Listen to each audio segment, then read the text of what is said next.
confirms this is already on the table. Health officials say hesitancy and misinformation about the vaccines hinder the inoculation drive in some sectors. The vaccination of the majority of the population is needed to achieve herd immunity. Officials admit this is not an easy process, as the Justice Department already advised them that a law for mandatory vaccination is needed. Nung pinag-usapan po iyan, we have seen, tinignan na natin yung spectrum ng mga ginawa na natin for regulations. Nauna na tayo dun sa encouragement, dun sa nudges, nagbibigay tayo ng mga impormasyon. Ngunit pagkatapos nakita natin may some hesitancy pa rin. So nagbigay tayo ng mga paraffol, nagbibigay ho yung ibang LGUs ng mga packs, food packs para dun sa magpapabakuna. But then again, we still saw na meron pa ring hesitancy, So nagbahay-bahay po tayo. Ini-incentivize na natin ngayon ang mga fully vaccinated. They have that privilege to go into these 3 Cs areas. Pero ang gobyerno, mas gusto pa rin nating i-push forward para mas bumilis at dumami at ma-achieve natin yung proteksyon ng populasyon na kailangan natin. Vergeres also says all government agencies and the private sector are planning to stage 3 days of amplified nationwide vaccination drive. The initial target is to administer 5 million shots per day.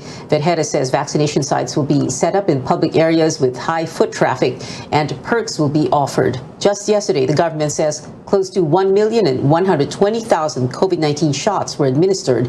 This is the highest number of vaccines administered in a day since the vaccination rollout began in March. Coming up on Newsnight, latest numbers show prices of basic goods rose slower last month, but retailers and consumers are still feeling the pinch. And the government no longer allows some health workers to work abroad for now. Details when we return.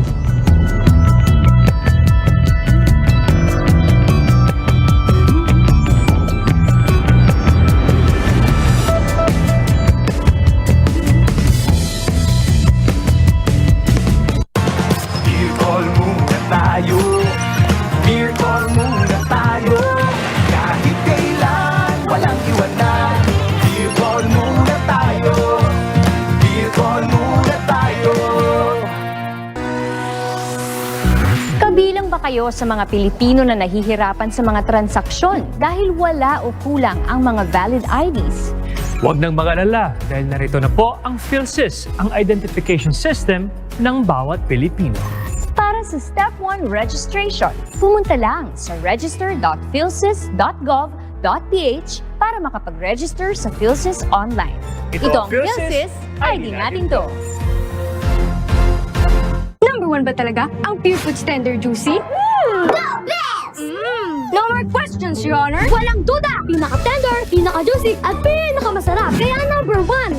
Pa-order pa ito, Court! Walang duda! Kids can tell, number 1 ang Pure Food Standard Juicy. I'll be teaching you how to make a salty dog, which is typically a vodka-based cocktail, but as a gin lover, we're changing it up to make it even better. For this, you'll need... For the tools, grab your lemon wedge and apply it on the mouth of your glass. Grab your salt and dip in the mouth of your glass to create an even layer. Grab your cocktail shaker and pour your grapefruit juice, your lime juice, and your simple syrup. Lastly, our GSM Premium Gin. We're going to fill our shaker with ice. Now, shake. Get your glass and carefully add in some ice. Pour our cocktail. Then, a grapefruit wedge. And here it is, your salty dog made with GSM Premium Gin.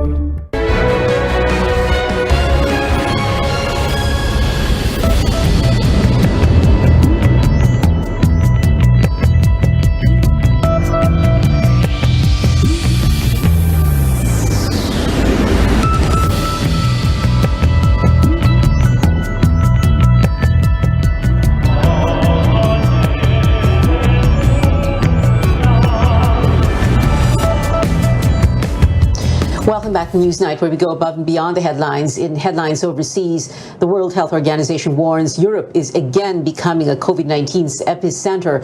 The agency says the continent is facing a potentially devastating winter that could see 500,000 people dead from COVID-19. Europe logged a 6% increase in cases the previous week, the highest for any global region, as others record declines or stable trends. The United Kingdom has also seen a surge in infections as it resists stricter measures like wearing masks, but its fight against the virus gets a boost with a game-changing drug. The UK is the first in the world to authorize antiviral capsule molnupiravir for adults with mild to moderate COVID that are at risk for severe illness. Drug maker Merck announced last month the capsule reduces risk of hospitalization or death from the virus by half. Now, back here at home, the Senate orders the arrest of a resigned budget official linked to alleged anomalous purchases of COVID-19 medical supplies. The order was signed by Senate President Tito Soto and Blue Ribbon Committee Chairman Rich Gordon. It states former Procurement Service Head Lloyd Christopher Lau obstructed inquiries into the government supply deals with Pharmaly Pharmaceutical because he was a no-show in the past 4 hearings. Gordon points out Lau is now a private citizen and is no longer covered by President Duterte's directive to ban cabinet and executive officials from the hearings. Lau is the 5th person ordered arrested by the Senate, following Pharmaly Director Lincoln Ong, executives Mohit and Twinkle Dargani, and the firm's alleged financier, former presidential advisor Michael Yang. Food prices increased at a slower pace in October, dragging last month's inflation rate to 4.6%. While the numbers are getting better, is it really felt down the chain? Our Rex Amito tells us more. Basic commodity prices are still going up, but at a slower pace. Inflation is at 4.6% in October. That's slower than September's 4.8%, but faster than the 2.5% in October last year. While the increase in rice prices remains low and stable, inflation further slowed when it comes to vegetable, fish, and meat. Government-mandated importing of more pork led to the easing of prices after months of high farm gate cost due to the African swine fever. While the numbers are getting better, those on the ground say they do not feel it at all. Among them, Pinky and Dante, who sell pork in a wet market in Mandaluyong City. Umunti daw po yung supply ng baboy, kaya tumaas po. Pataas nga, 2 beses tumaas sa bawat linggo. Some consumers like Marley and Jong are also feeling the pinch. They say they have no idea why. Sa ngayon, syempre, mas tumataas yung mga bilihin ngayon. Kasi everyday, namimili kasi ako dahil meron akong business na food business. So sa lahat ng mga market na mga napupuntahan ko talaga, halos mga nagtataas talaga yung mga paninda. Sobrang hirap kasi, di ba, pandemic. One factor could be higher transport inflation due to the series of oil price hikes. Siguro sa transport ng nagdi-deliver, mahal daw gasolina eh. Kaya tinapatong nila doon yung charge nun sa gasolina, sir. An economist believes the lower inflation last month is due to the so-called base effect. This means the lower number last year can result in a higher percentage change. It's kind of surprising because it's slower than what the markets estimated. Though it's elevated pa rin naman if you look at it very well. RCBC Chief Economist Michael Ricafort suggests the government should focus now on creation of jobs as the economy reopens to help consumers have more income and cope with rising prices. It's really ensuring now the further reopening of the economy and policies that would also promote and generate more jobs, more livelihood. The Bangko Sentral is seeing commodity prices to further stabilize in the coming months until mid-next year to a 3% inflation rate, which is well within its 2 to 4% target. Rex Remitio, CNN Philippines. The country hits the red light on the overseas deployment of nurses after it reached the 6,500 limit last month. The POEA announces the processing and issuance of overseas employment certificates, or OECs, as well as the deployment of new nurses and nursing assistants are suspended effective immediately. But health workers who have OECs can still leave for their employment abroad. In June, the government raised the cap from 5,000 to 6,500. It imposed the limit late last year due to the national demand for medical workers amid the pandemic. Now, the Armed Forces is pushing for a credible defense posture as it continues to modernize programs and assets. In my one-on-4 interview with the Armed Forces Chief and the three major service commanders, General Jose Faustino Jr. gave a clear picture of the military's goals. For us is to have a credible defense. You know, modernization is budget heavy. So it needs a lot of money, of course. And right now, we encountered some problems because of the pandemic, and some of our resources were, used for the COVID-19 pandemic. And but slowly we are reaching there. You say, how credible is our credible defense? Well, if you look at the list of programs and the projects that we have lined up for modernization, that is truly for credible. We will be able to reach that target of credible defense. But as I said, modernization is dependent on budget, especially now that we're going transitioning to external defense, and the Air Force and the Navy are big ticket. Are acquiring big ticket items like ships and multi-role fighters, and that requires a lot of money. When you say credible defense, General Faustino, you talk about domination, right? Right. And I mean, in very simple words, is it, para hindi tayo kakayan-kayanin? Yeah. So we are respected? Yes, that's right. In as much as we wanted to settle things peacefully, kasi yun naman ang ating national interest dictates us na we be diplomatic and we settle things peacefully. And what we wanted really is a rules-based international order in these contested areas in the West Philippine Sea and the South China Sea. Ang sa atin lang naman is we have a credible defense na sabi nga sa pambansang awit natin Never shall. Sa manlulupig, di ka pa sisiil. Never shall invaders trample our sacred shores. Sa manlulupig, di ka pa sisiil. So we have to do that. Catch the premiere of that CNN Philippines special presentation, The Generals, tomorrow, Saturday, 7 p.m. Replays on Sunday, 9 a.m. and 5 p.m. Still ahead on Newsnight, meet a dog in Cavite who proves Aspins are just as lovable and intelligent as other breeds. And pop star Ariana Grande brushes up on her acting skills for a new movie. More about her latest project after the break.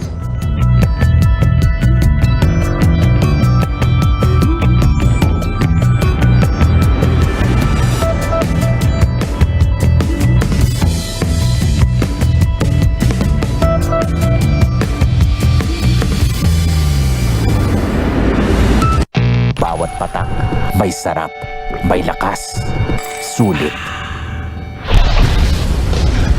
Red Horse Beer.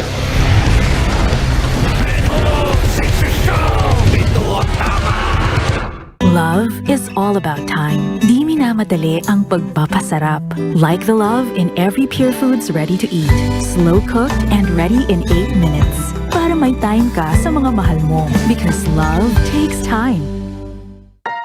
For my babies, only vet-approved Nutri-Chunks puppies. The only one with active boost and prebiotics na Pampalisto. Made with real meat with essential nutrients to help them grow strong and healthy.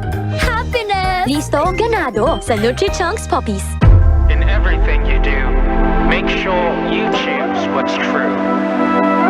We always follow our hearts, so true adventures come our paths. Dreams and aspirations, giving spark to all our passions. Stay true and you'll know what to do.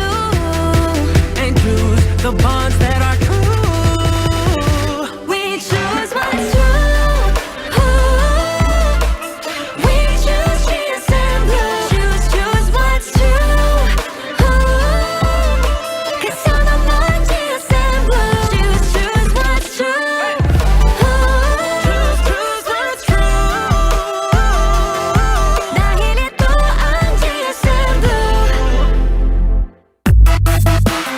Sam, that sometimes you just wish that you can punch and kick your stress away, right? We are doing an energy-packed mix of martial arts moves that will get you lean, fast, and strong.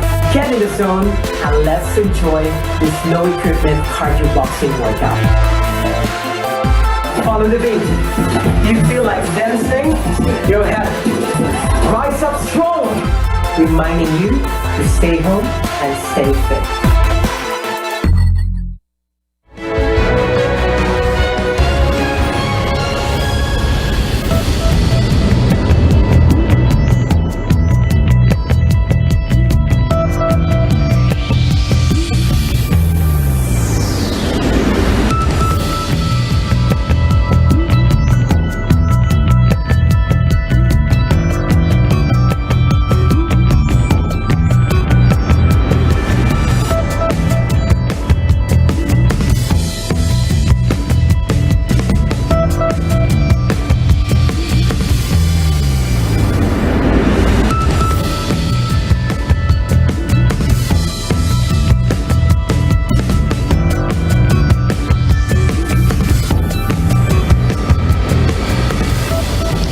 You're watching Newsnight. I'm Pia Ontiveros. Topping Twitter trends, SB19's latest single made an impressive debut on a Billboard chart, but it climbs to even greater heights on Billboard's Hot Trending Songs list.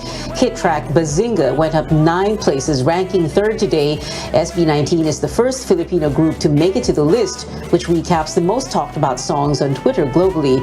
The track surpassed Blackpink member Lisa's record-breaking solo single and BTS's collaboration with Coldplay, My Universe. Rihanna is giving fans another way to listen to her songs, and a record player would come in handy called Reissue. The new release is a set of limited edition vinyls for all 8 of her albums. With hit songs like Umbrella and Work, these feature the Grammy-winning singer's tracks all the way back to 2005 to 2016. Vinyl and exclusive merch sets are up for pre-order on her website. Meanwhile, another musician is getting back into acting. Chart-topping singer Ariana Grande made her beginnings on Broadway. Now she's set to star in the film adaptation of one of its hit musicals. The Grammy winner was cast as Glinda in the movie Wicked. She worked alongside Cynthia Erivo, who will play Elphaba. Grande took to Instagram to express her gratitude for the role. She also posted Erivo's message that says the part was made for Grande. Now back here at home, a furry family that prays together stays together. Watch how these faithful Aspens win hearts as they pause to say grace right before they dig into their meals. More from Pauline Versosa. No matter how tasty his dinner looks, this dog never forgets to pray before eating. Meet Barako, a well-trained 3-year-old Aspen or mongrel from Imus, Cavite, who has captured the hearts of many with his bag of tricks. A certified dog lover, Fernando Bote Jr. has been training Barako and other pets with his own technique as early as 4 months. He says the secret to teaching is treating them like people. Una po, laro-laro lang muna yung kanila. Yan, parang ganito lang. Laro-laro lang muna sila. Tapos, pagdating ng tamang edad nila, siguro mga 6 months pataas, yan, tsaka na po kami nagsaseryosang magturo sa kanila. With no kids, Fernando and his wife have learned to love their pets like their own children. They share the same food, eat 3 to 4 meals a day, and even sleep next to each other at night. Bilang sa kanila nakatuon yung yung nakakapag-besin, yung sumusunod sila sa mga inuutos o kaya sa mga talagang parang tao na rin namin trato, kaya yun po sa simpleng pamamaraan po nakakapagbigay po sila doon ng kasiyahan po para sa amin. Because of the pandemic, Fernando lost his job as a construction worker, which affected their family. Despite their situation, he saw it as an opportunity to spend more time teaching Barako and his siblings some new tricks. Through their growing Facebook and YouTube pages with over 5,000 followers, Barako's family hopes to inspire more people that Aspens can be smart and lovable companions too. Malaking bagay na rin po yun para sa amin, para mas tumaas pa po ng konti yung confidence ko sa sarili ko. Papakitaan lang po natin sila ng tamang pagmamahal, tamang pag-aalaga. Susuklayan naman po nila tayo ng magandang bagay din. Tulad po ng ginagawa nila ngayon. Siguro po yun lang po yung mapapayo ko sa kanila na mahalin na po talaga mahalin po natin yung lahi nilang Aspen. Let's With the support of many, the Barako family hopes they can continue to share their unique, happy, and simple life with others. Pauline Verzosa, CNN Philippines. As restrictions ease in NCR under Alert Level 2, let's keep COVID-19 away by following health protocols. Don't forget to wear your mask and face shield. Get your COVID-19 shots. Keep your windows open if possible. Maintain social distancing and keep washing your hands. Remember, vaccination, ventilation, and vigilance. It is 50 days before Christmas, and that is it for tonight. Join me again on News.ph at 7 p.m. I'm Pia Ontiveros for Newsnight, where we go above and beyond the headlines.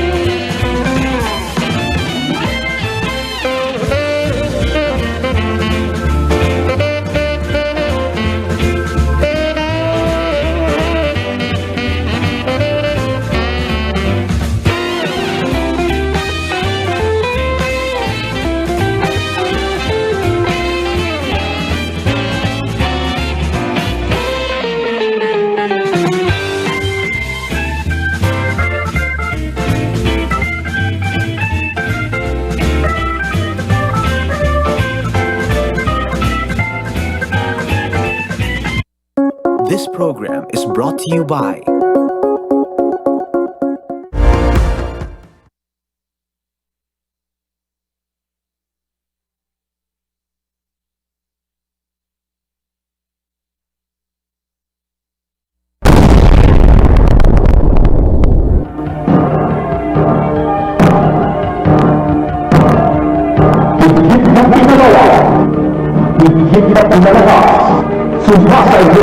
ang RPN Radyo Ronda. RPN DYKB Radyo Ronda Bacolod. RPN Branches Nationwide. Pakulo sa paglilingkod sa sambayanang Pilipino. DYKB Bacolod, mas pinalawak, mas pinalakas.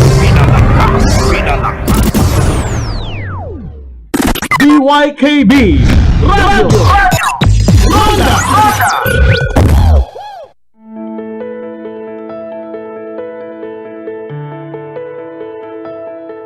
This pandemic has turned our lives upside down, and children are not spared. Between online learning and canceled playdates, the routines are anything but routine. Staying at home may keep them away from COVID-19, but that doesn't mean it's totally risk-free. There are also instances in which children can face some health risks, especially when they're unsupervised.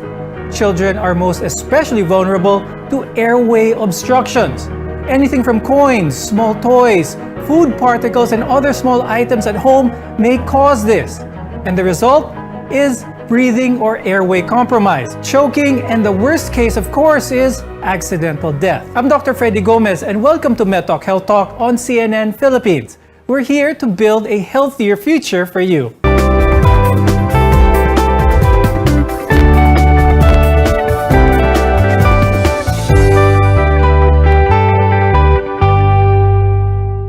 Anything that compromises the airway can be life-threatening emergencies that may need immediate medical attention. And knowing how to prevent this can spell the difference between life and death.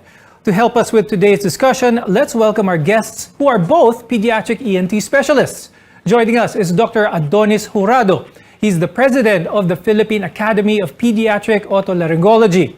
Also with us is Dr. Lyra Veloro. She is the head of the Pediatric Otolaryngology section at the Medical City. Airways, or pathways where air flows into your lungs, are a lot different or smaller in children, making them more vulnerable to obstruction. So anything that can get caught in there could be a potential problem.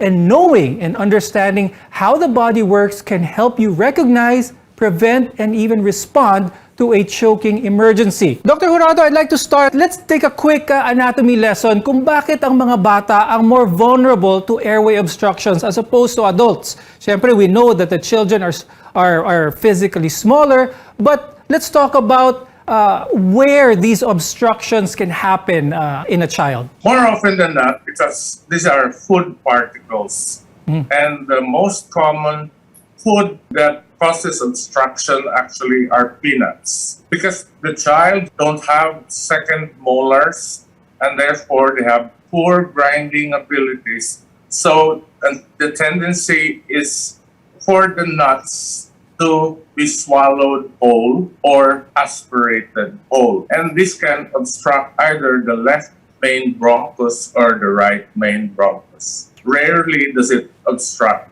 the trachea. But it can also obstruct the passageway of food. Does that happen often as well, wherein there's an obstruction in the esophagus? Usually, the most common are coins, especially if there are inadequate supervision. People sometimes leave small things, small objects within the reach of the baby. Now, I'd like to ask Dr. Lyra, what are some of the most common objects at home that our viewers should know about that kids usually like to put in their mouth that can cause them to choke? There are objects that commonly causes choking in children that are present at home are mainly food items. But there are also non-food items that are present in our household that can pose a choking risk to children. And these include the batteries, the small batteries, small toy parts. These are items in the household that should be kept away from children because it poses a high risk of choking-related injuries. Batteries that are disc in shape, the small batteries that may be found in mini laser pointers or maybe watches. Could you explain why there's a higher risk for this type of object that when it gets lodged to maybe the nose or maybe the mouth, that it could cause further damage that may be unknown to the caregiver or to the parent? Batteries actually, when ingested or aspirated, is more hazardous because they contain chemicals inside that could seep out and damage the tissues surrounding the tissues where it is lodged, and causing more damage than what is normally seen in objects that do not have these chemicals. Dr. Lyra, ano ba usually yung mga dapat bigyan pansin ng mga parents or caregivers sa mga bata when it comes to the food? What type of size of food is best? What is the consistency of the food? There are types of food that should be given children that should be appropriate for their age. For example, you should avoid giving children less than 3 years old certain foods, for example, under the vegetable or fruit category. You avoid giving them dried fruits, raisins, pieces of carrots, peas, because they have incomplete condition. Their molars have not yet been have not yet developed, and they could not grind their food well. So the danger of aspirating it whole is there. Now, Dr. Jurado, speaking of food, when it comes to the studies kung kailan nag-choke ang isang child or pag may nag-aspirate, it's during kapag sila ay kumakain at naglalaro or gumagalaw at the same time. Could you talk more about this? Based on our experience is we have a lot of what we call unsupervised feeding. Pinapabayaan mo lang yung bata, or sometimes older children feeds the younger child with whatever objects. Dr. Jurado, let's discuss some of the symptoms. Ano ba yung nakikita sa isang bata kapag siya ay may airway compromise or nag-choke? Sudden dyspnea is in 50% of cases. And then the second most common is coughing. The third most common is nangingitim, cyanosis. And the fourth most common is choking while feeding. What is the most important tool that a doctor can have, Dr. Lyra, when it comes to assessing the cause of any obstruction? Is it mainly the imaging modalities at hand, or is it the information of the caregiver or the parent? So when the child with suspected airway foreign body is brought to the emergency department, usually the child is immediately assessed by an experienced doctor. So it's really a combination of good history taking, complete physical examination with the aid of imaging, and also the recognizing or determining the need for a bronchoscopic procedure already. Now, when we return, we'll talk more about why children are the most at risk for airway obstruction. We're your connection to healthcare. You're watching MedTalk Health Talk on CNN Philippines.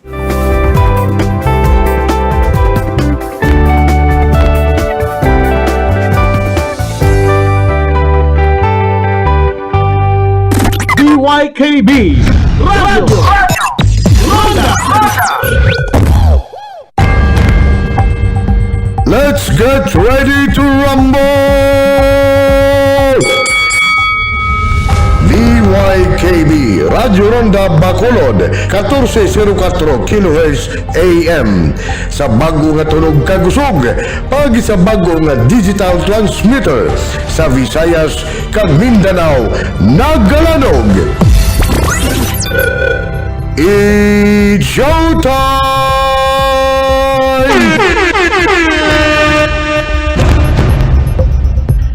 Marka RPN, serbisyo garantisado. We are not the number one, but we are the alternative.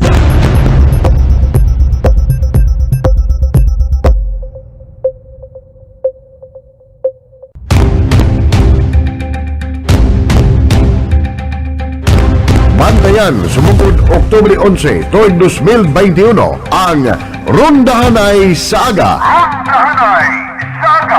Las 4, tutok na 5 sa kagahon. Rondahanay Saga, upod kay Ronda Butch Gaspar Jr. diri sa RPN, DYKB Radio Ronda Bacolod, serbisyo garantisado.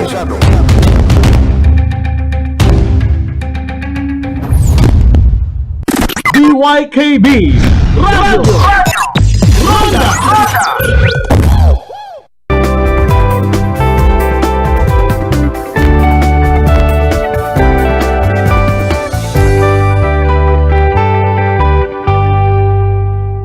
Small children from ages 0 to 10 are naturally curious and explore their environment by placing objects in their mouths, their ears, their noses. I'm Dr. Freddy Gomez, and you're watching MedTalk Health Talk on CNN Philippines. Dr. Lyra, what are some of the factors involved here aside from unsupervised children? What are some of the factors that increase the likelihood of a child having a choking episode or airway compromise? So it's very different in children because anatomically, the airway is already small and narrow. So if you add to it an obstructive condition, whether inflammation or a foreign object, then the risk is higher for children. Dr. Jurado, from breathing difficulty to choking, how much time do we really have to make sure this obstruction is out of the way? Whether it's a complete obstruction or partial obstruction. But we're talking about partial obstruction. It could last a few hours or a few days and even years. What would be the best first aid for a child who they assess is indeed choking or has their airway blocked? What we call the Heimlich maneuver or the chest tap maneuver in younger children. Or the Heimlich maneuver is the abdominal thrust, wherein you put your two hands in the abdomen of the child and push up. Whereas the chest tap usually is used in babies, younger children, or babies, wherein you put the child head down and then put the tap on the back of the baby. In younger children, 1 year old below, or probably 2 years old, you can do that depending on the size of the child. So normally the Heimlich maneuver is done in the older children. Mm-hmm. But there are some children who may be sleeping who snore. Maybe the parent or the guardian will be able to hear this. Would this be a cause for concern? Would they think that this would be a blockage? How would they be able to assess if the obstruction is something of that of an emergency or something that is physiologic with the child? To actually determine if the noisy breathing is an urgent condition or not. So my advice would be, in children with noisy breathing, they should bring that child to the doctor for assessment, because that's the only way they could be reassured that if it is a non-life-threatening condition, then they can be reassured as long as the patient is already seen by the doctor. When it comes to foreign body sa ear, mahilig din ng bata maglagay ng mga bagay-bagay sa loob ng tenga nila. Are there certain symptoms that a parent or guardian will be able to pick up on, thinking that there is a foreign body in the child's ear? If the foreign body does not react much with the surrounding tissue, sometimes it stays there for a long time, ranging from days to several months. If the foreign body is organic and it decays or it absorbs water, then it can produce a foul smell or it can produce a discharge. Then the foreign body will be able to manifest itself. But in the nose, it's easier to detect because the mucosa of the nose is not naturally moist. So if there's a foreign body there, within days you will be able to smell it, and you will be able to see unilateral discharge from one of the nasal cavities. There will be discharge in one of the nasal cavities, and the smell is really very foul. So those are the signs that would tell you that there's a foreign body either inside the nose or inside the ear. Now, when we return, we'll talk about what to do when your child's airway becomes blocked or obstructed by a foreign object. Your health is our mission. This is MedTalk Health Talk on CNN Philippines.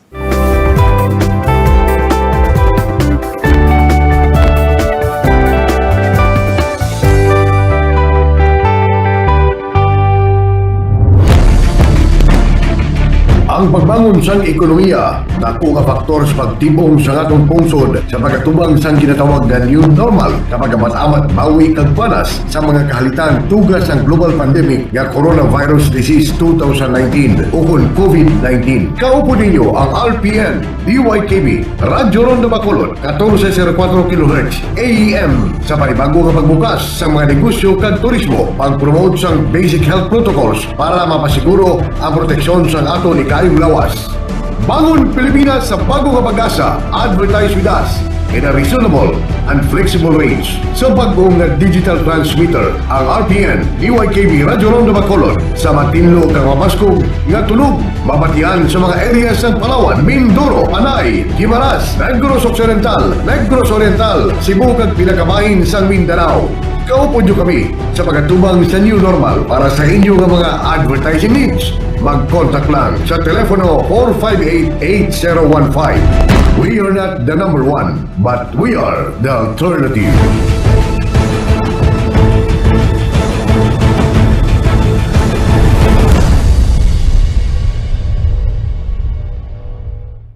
DYKB Radio Ronda.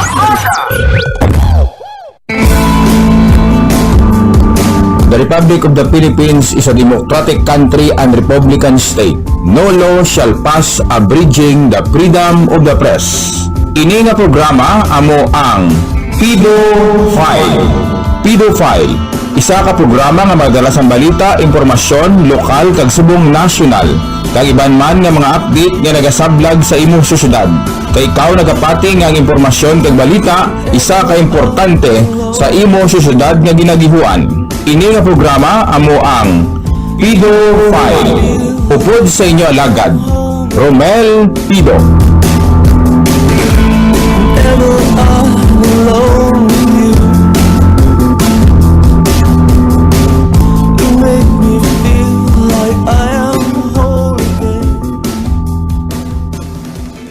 Public interest.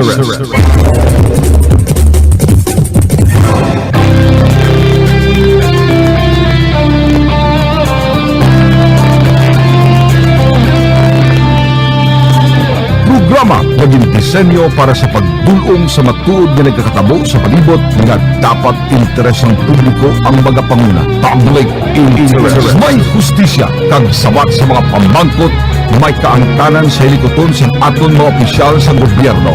Mga personalidad nga amo ang magasabat sa tao na wala sang pagdilyo. Public interest. Ang inyo alagad nga magapangapin sa interes ng publiko. Ini ang public interest. Donald Nojas.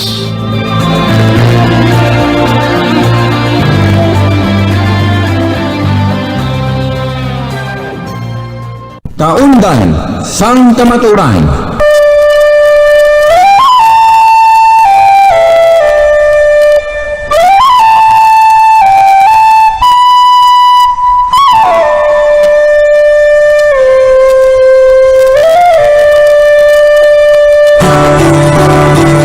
Namatian dari sa DYTV, Radyo Ronda, 1404 kHz sa mga linusuan sa inyong mga radyo. Tagsa ka Sabado, alauna, tugtob alas 2, sang ugto. Upod sa inyong mga alagad, Attorney Ray Gorgonio, kag Subungman, Edgar Kadagat, kag Romel Pido. Aton gid, pamatian, kaundan, sang kamaturan.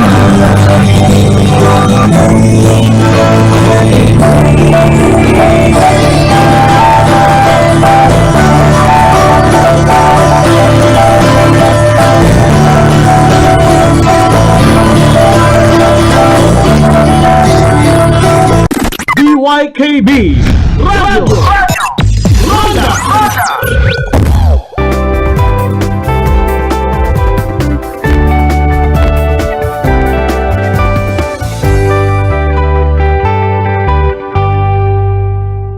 Watch out for any foul-smelling nasal or ear discharge, noisy breathing, coughing, or wheezing. These things can be indicators that the airways have been obstructed. Now, children, of course, are most vulnerable.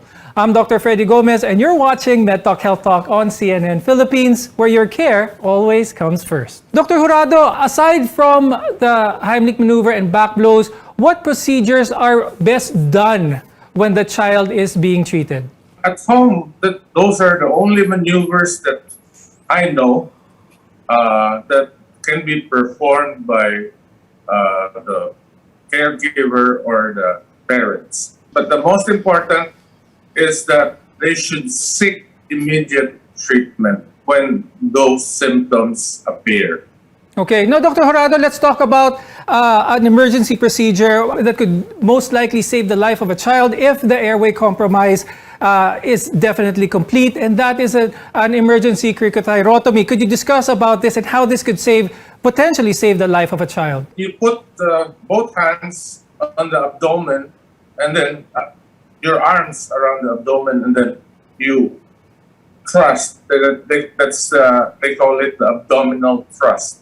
The other one is the chest tap or the back tap that you tap on the back. Those are the only two maneuvers that probably could be done by the people at home. Dr. Lyra, what should we do or not do? Let's start with the don'ts muna. What shouldn't the parent or guardian do that may aggravate or make the problem even worse? The adults who are present or the caregivers' initial reaction is to attempt to remove the foreign body by blind finger sweeping. Unfortunately, this maneuver can cause trauma and can cause bleeding, and may push the foreign body further down into the airway and potentially completely obstruct the airway. So blind finger sweeping should not be done in infants and children with foreign body obstruction. I would suggest that child care providers like teachers or parents should take classes on resuscitation, age-appropriate choking, first aid maneuvers in order to be able to execute the needed intervention safely and correctly. What they should do in cases of foreign body aspiration is to bring the child immediately to the hospital. Parents or guardians may want to remove that foreign object there. It may be impacted cerumen, earwax.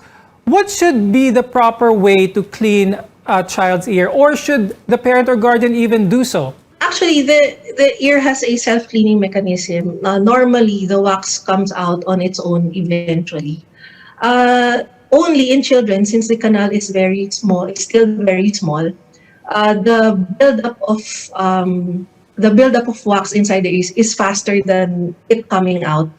So in children maybe below 5 years old, there should be regular cleaning by the ENT.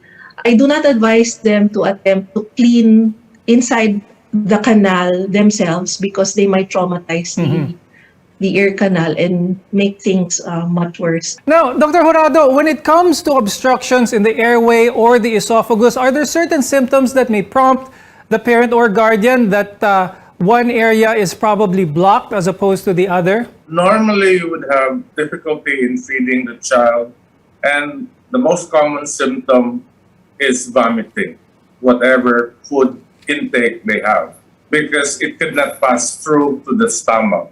And normally, the blockage of the esophagus is usually in the upper esophagus. Now, Dr. Jurado, kapag natinik ang isang bata, kumain ng isda na may tinik, na may fishbone, what is the proper way, what is the proper thing for the parent or the guardian to do? Normally, I think you should be feeding the child with a fillet, or the chicken probably should be devoid of bone in young children. You would advise seeing a doctor immediately and not try and dislodge any fish bone or chicken bone with swallowing bananas, drinking lots of water. Proceed right away to the emergency department. Tendency is probably kung nakatusok na siya, baka lalo pang mabaon. So, I think it's better to seek professional help rather than do those things. Okay, so you heard it from the experts. To our viewers, do not try and dislodge that fish bone or chicken bone by eating more food, for that matter. Thank you, pediatric ENT specialists Dr. Adonis Jurado and Dr. Lyra Veloro, for sharing your expertise with us. It was really good speaking to you both. We want to be your partner for a lifetime of good health. I'm Dr. Freddy Gomez, and this is MedTalk Health Talk on CNN Philippines.